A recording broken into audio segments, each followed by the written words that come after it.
Dear students, in this lesson we are going to discuss about osmoregulation and their types. Let's get started.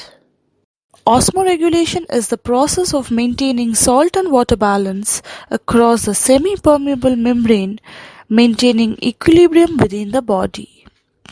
In other words, solutes or water move across the semi-permeable membrane, causing the solution on either side of it to get equalized in concentration. In case of humans, it is recommended to drink 8 to 10 glasses of water a day. This is necessary for proper balance of electrolytes in human body. This intake of water is, however, balanced more or less by urination, sweating, defecation, and to somewhat respiration. Depending upon the water content of the blood, the urine output will be low or high.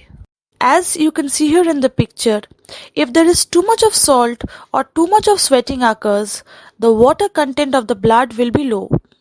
So the brain will produce more antidiuretic hormone, or what we commonly say as ADH. So high volume of water is reabsorbed by the kidney, resulting in low urine output. On the other hand, if there is too much of intake of water, then the water content of the blood will be high. So, brain will produce less ADH.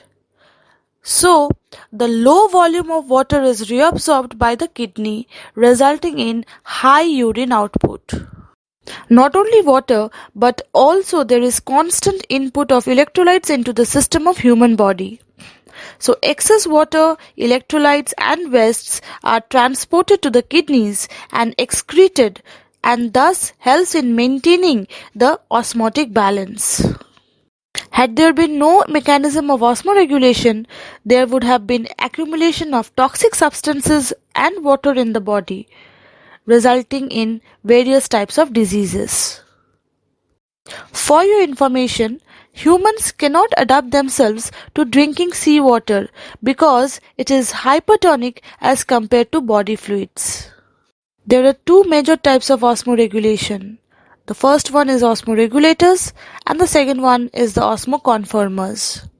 Osmoregulators tightly regulate their body osmolarity, maintaining constant internal condition. A common example is freshwater fish, where they take up salt from the environment and water gets diffused into the fish.